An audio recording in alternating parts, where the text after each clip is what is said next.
ఈ frocks stitching video చూపిస్తాను రండి.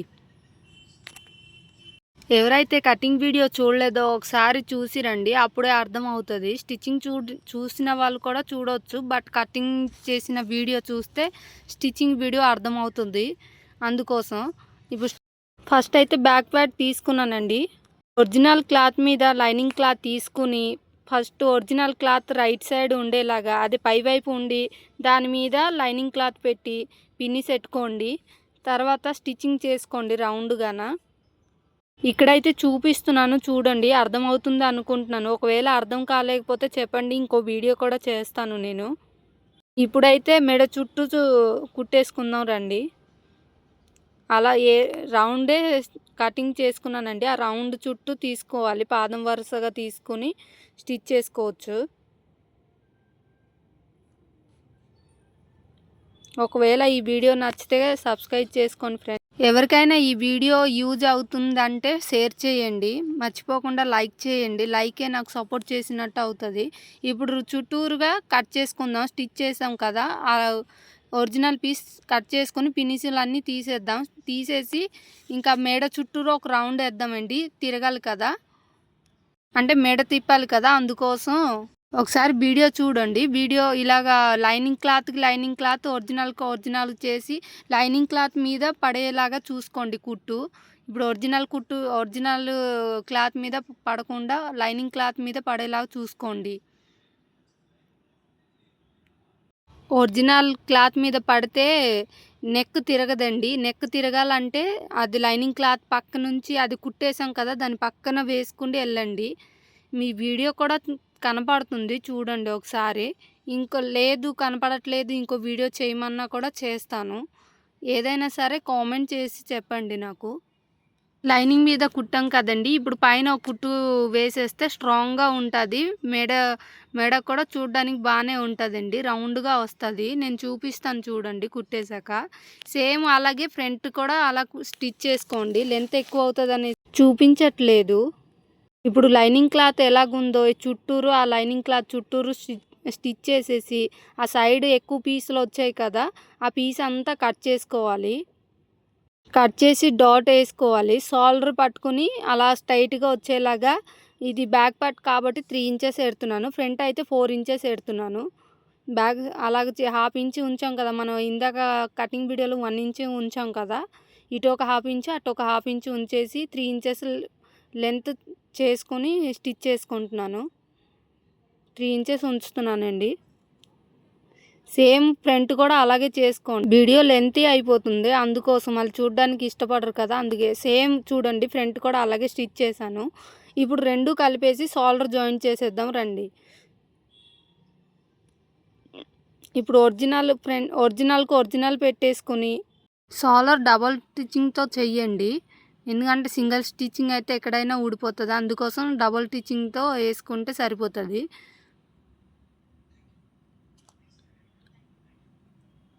తాడు కట్ చేయకుండానే డబుల్ స్టిచ్చింగ్ చేసేసుకుంటే అయిపోతుంది. ఇప్పుడు ఇంకో పక్క కూడా సేమ్ స్టిచ్చింగ్ చేసేయాలి. ఇప్పుడైతే హ్యాండ్స్ స్టిచ్ చేద్దాం రండి. హ్యాండ్స్ లోతు కూడా కట్ చేసుకుందాం. హ్యాండ్స్ లోతు కట్ చేయడం చూపించలేదు కదా, హ్యాండ్స్లో లోతు కట్ చేయడం చూపిస్తాను.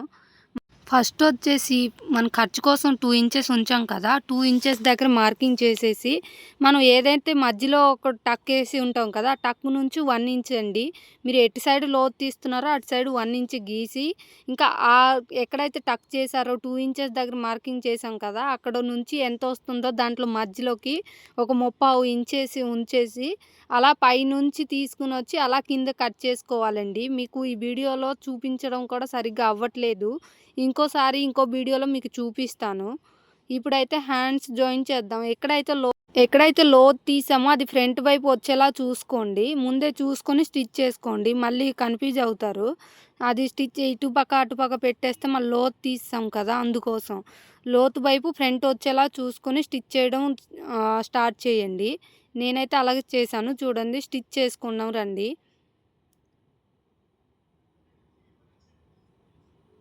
కరెక్ట్గా మజ్జిగ వచ్చేలా చూసుకోండి. మన షోల్డర్ జాయిన్ చేస్తాం కదా, అది బ్యాక్ సైడ్ పెట్టండి. పెట్టేసి హ్యాండ్స్ జాయిన్ మధ్య నుంచే హ్యాండ్స్ ఎప్పుడైనా జాయిన్ చేసుకోండి, అప్పుడే బాగుంటుంది. వస్తే సమానంగా వస్తుంది, లేకపోతే హెచ్చుతగ్గులు వస్తాయి కదా, అందుకోసం మధ్యలో నుంచి చేశారంటే సమానంగా వస్తుంది. కొంచెం ఎక్కువైనా మనం సైడ్న కట్ చేసుకోవచ్చు. అలాగే డబుల్ స్టిచ్చింగ్ కూడా వేసుకోండి, అలాగే తిప్పేసి డబుల్ స్టిచ్చింగ్ చేసుకుంటే అయిపోతుంది. పనిలో పని అయిపోతుంది. మళ్ళీ అది తీసి అది కట్ చేసుకుంటే మళ్ళీ ఇది అవుతుంది కదా, డబుల్ పని అవుతుంది. అలాగే తిప్పేసుకుంటే డబుల్ స్టిచ్చింగ్ చేసుకుంటే అయిపోతుంది. నా మాటలు మీకు అర్థమవుతుంది అనుకుంటున్నాను. నా మాట ఏంటి ఇలాగుంది అనుకోకండి, నాది కొంచెం ఒడియా కదా, అందుకోసం ఇలాగో వస్తుంది. ఇప్పుడైతే స్టిచ్ చేస్తాం కదా, అలాగే ఇంకో పక్క కూడా స్టిచ్ చేద్దాం. ఒకవేళ ఈ వీడియో నచ్చితే ఖచ్చితంగా లైక్ అండ్ సబ్స్క్రైబ్ చేసుకోండి. ఈ వీడియో యూజ్ అయిన వాళ్ళకైతే షేర్ చేయండి. ఒకవేళ మీకు ఏదైనా సరే అర్థం అవ్వకపోతే కామెంట్ సెక్షన్లో అడగండి, దాంట్లో రిప్లై ఇవ్వడానికి ట్రై చేస్తాను నేనైతే. ఆ పక్క కూడా స్టిచ్ చేసాం కదా, అది కూడా డబల్ స్టిచ్చింగ్ చేసుకోండి. దీనికి లాగే ఆ పక్క కూడా ఇంకో హ్యాండ్స్ కూడా స్టిచ్ చేసుకోండి. నేను ఒక పక్కే చూపిస్తున్నాను. ఇప్పటికే లెంత్ అయిపోయింది వీడియో, అందుకోసం మళ్ళీ చూడడానికి కూడా ఇష్టపడరు ఎక్కువ లెంత్ ఉన్నా సరే, అందుకోసం సేమే కదా, అందుకోసం ఇటు అటు ఇంకా చూపించడం ఎందుకు అనేసి ఒక పక్కే చూపిస్తున్నాను. డబల్ స్టిచ్చింగ్ కూడా వేసుకోండి, గట్టిగా ఉంటుంది. ఇలాంటి క్లాత్కి కొంచెం డబల్ స్టిచ్చింగే ఉండాలి. క్లాత్ కూడా స్టిచ్ చేసినప్పుడు లాగొద్దండి, లాగితే కనుక సాగిపోతుంది. ఈ క్లాత్ ఉత్తినే సాగిపోతూ ఉంటుంది. బోటం పార్ట్ చూద్దాము. బోటం పార్ట్లో నడుము దగ్గర ఉంటాయి కదా, ఇటు అటు మధ్యలో చూసుకుని ఒక మార్క్ పెట్టుకోండి. మధ్య నుంచి ఇది కూడా స్టార్ట్ చేసుకోవడం మొదలెట్టండి. మధ్య నుంచి వేస్తేనే సమానంగా వస్తుంది. ఎందుకంటే మళ్ళీ ఫస్ట్ నుంచి ఇలాగ రౌండ్ నుంచి అలా చేశారంటే ఎటో పక్క ఇటు అటు కొంచెం ఎగుడు దిగుడైనా వస్తుంది. అందుకోసం మధ్య నుంచి వచ్చారంటే సమానంగా వస్తుంది. కొంచెం ఎక్కువ అయితే సైడ్ కట్ చేసుకోవచ్చు, ప్రాబ్లం ఉండదు. సైడ్న ఒరిజినల్ పీస్ కట్ చేసుకోవచ్చు. అలాగా చూడండి, అలా మధ్య నుంచే వెళ్ళాలి.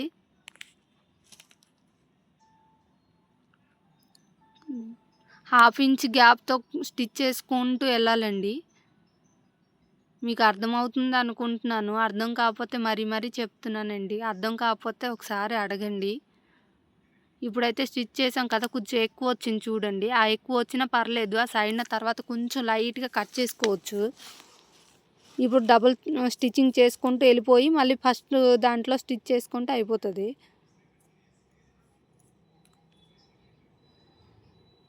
ఎవరైతే కటింగ్ వీడియో చూడలేదో ఒకసారి వెళ్ళి కటింగ్ వీడియో కూడా చూసేయండి. లైక్ చేసి సపోర్ట్ చేయండి.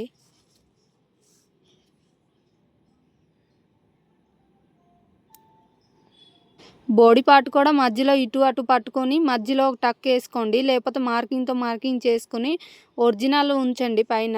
కింద కూడా ఒరిజినల్ పెట్టి మధ్యలో నుంచే స్టార్ట్ చేయండి. మధ్యలో నుంచే స్టార్ట్ చేస్తే క్లాత్ చెప్పాను కదా, క్లాత్ ఎగస్ట్ వస్తే లైట్గా కట్ చేసుకోవచ్చు. కింద వరకు కట్ చేయకుండా లైట్గా కట్ చేసుకోవచ్చు. అలా స్టిచ్ చేసుకుని వెళ్ళండి. కొంచెం ఎక్కువ వచ్చింది నాకైతే, ఎందుకంటే కొంచెం ఈ క్లాత్ సాగుతుంది కదా, దాన్ని బట్టి ఎక్కువ అయితే లాగొద్దండి. లాగితే కనుక ఇంకా క్లాత్ లూజ్ వచ్చేస్తుంది, అసలు బాగోదు కూడానా.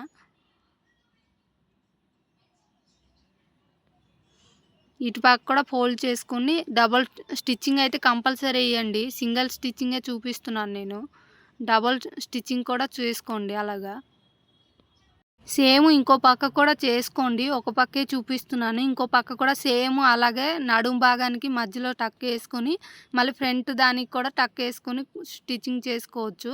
ఇప్పుడు ఫుల్గా చూపిస్తున్నాను కదా, ఇప్పుడు బాడీ మార్కింగ్ చేసేసుకొని హ్యాండ్స్ నుంచి అలా లాక్కుంటూ వెళ్ళిపోవాలి. ఇదిగోండి, హ్యాండ్స్ నుంచి అలా స్టిచ్ చేసుకుని వెళ్ళిపోవాలి. ముందు మార్కింగ్ చేసేసుకున్నారనుకోండి, అలా స్టిచ్ చేసుకుంటూ వెళ్ళిపోవచ్చు. ఫస్ట్ అయితే ఇదిగోండి చూసుకోండి, నేను హ్యాండ్స్ నుంచే లాగుతున్నాను. అలా స్టిచ్ చేసి వచ్చి నడుము దగ్గర వచ్చాక నడుము నుంచి అక్కడ 4 ఇంచెస్కి మార్కింగ్ చేసుకోండి. ఆ 4 ఇంచెస్ మార్కింగ్ చేసుకుని అక్కడ ఫుల్ రఫ్ చేసేసి చూడండి, 4 ఇంచెస్కి అయితే అక్కడ మార్కింగ్ చేసుకోండి. అన్నీ కూడా లెవెల్గా పట్టుకోండి. ఆ 4 ఇంచెస్ వచ్చే దగ్గరికి అక్కడ నుంచి అలా సైడ్ ఇదిగోండి 4 ఇంచెస్ మార్కింగ్ చేశాను నేనైతే. అక్కడికి వచ్చేలా చూసుకుని ఒరిజినల్ క్లాత్ కుట్టుకోవాలండి. లైనింగ్ క్లాత్ లోపల పెట్టేసి ఒరిజినల్ క్లాత్ పట్టుకోండి. ఒరిజినల్ ఎక్కడైతే 4 ఇంచెస్ మార్కింగ్ చేసాం కదా, అక్కడ నుంచి కొంచెం ముందుకెళ్ళి పై వైపుకి రండి. పై వైపు నుంచి అక్కడ నుంచి స్టిచ్ చేయడం మొదలెట్టండి. అలా 2 కూడా పట్టుకొని సమానంగా స్టిచ్ చేసుకోండి. అక్కడ ఓ స్టిచ్ చేసుకొని వచ్చేయండి అలాగా. అలా స్టిచ్ చేసుకొని కిందకెళ్ళిపోండి. కావాలంటే మీరు అక్కడ కింద ఫోల్డ్ చేసుకొని స్టిచ్ చేసుకోవచ్చు. నాకు అక్కడ అంచు వచ్చిందని నేను అలా స్టిచ్ చేసుకొని వెళ్ళిపోతున్నాను. మీరు ఒకవేళ అంచు లేకపోతే ఇలా డబల్ ఫోల్డింగ్ చేసుకొని వెళ్ళిపోండి. అప్పుడు పోగులు గట్రా రాకుండా ఉంటుంది. సేమ్ ఇంకో పక్క కూడా అలాగే స్టిచ్ చేయాలి. ఇంకా లైనింగ్ కూడా స్టిచ్ చేయాలి కదా, దాని పక్కన వేసుకుని వెళ్ళిపోవాలండి. అక్కడ నడుము దగ్గరకు వచ్చే వరకు ఒక స్టిచ్ వేసుకొని ఆ నడుము నుంచి ఒరిజినల్ ఏమో లోపల పెట్టి ఆ లైనింగ్ క్లాత్ ఏమో బయటికి పెట్టి స్టిచ్ చేసుకోవాలి. ఇప్పుడు ఫస్ట్లో మనం ఒరిజినల్ బయట పెట్టి లైనింగ్ లోపల పెట్టాం కదా, ఇప్పుడు అలా కాకుండా ఒరిజినల్ లోపల పెట్టి లైనింగ్ ఏమో బయట పెట్టుకొని స్టిచ్ చేసుకోవాలి. చూపిస్తున్నాను చూడండి. అలాగా ఒకసారి స్టిచ్ చేసుకుంటూ అలా కిందకి వెళ్ళిపోవాలి. సేమ్ అటుపక్క కూడా ఇలాగే స్టిచ్ చేసుకోవాలండి. ఇంకా కింద ఫోల్డ్ చేసుకోవాలి. కింద మీరు జిగ్జాగ్ చేయాలనుకుంటే చేసుకోవచ్చండి. నేనైతే జిగ్జాగ్ చేయట్లేదు, ఫోల్డింగ్ చేసుకొని స్టిచ్చింగ్ చేసుకుంటున్నాను. ఫస్ట్ అయితే ఒక ఫోల్డింగ్తో స్టిచ్ చేస్తున్నాను, తర్వాత ఇంకో ఫోల్డింగ్ చేసి స్టిచ్చింగ్ చేస్తున్నాను అనమాట. మీకు నచ్చితే సబ్స్క్రైబ్ చేసుకోండి, లైక్ చేసుకోండి, షేర్ చేయండి. ఇప్పుడు ఈ డ్రెస్ చూపిస్తాను రండి. చూడండి, ఫుల్ గేర్తో వచ్చింది కదా, బాగుందా, నచ్చిందా? సబ్స్క్రైబ్ చేసుకోండి. బాయ్ అండి.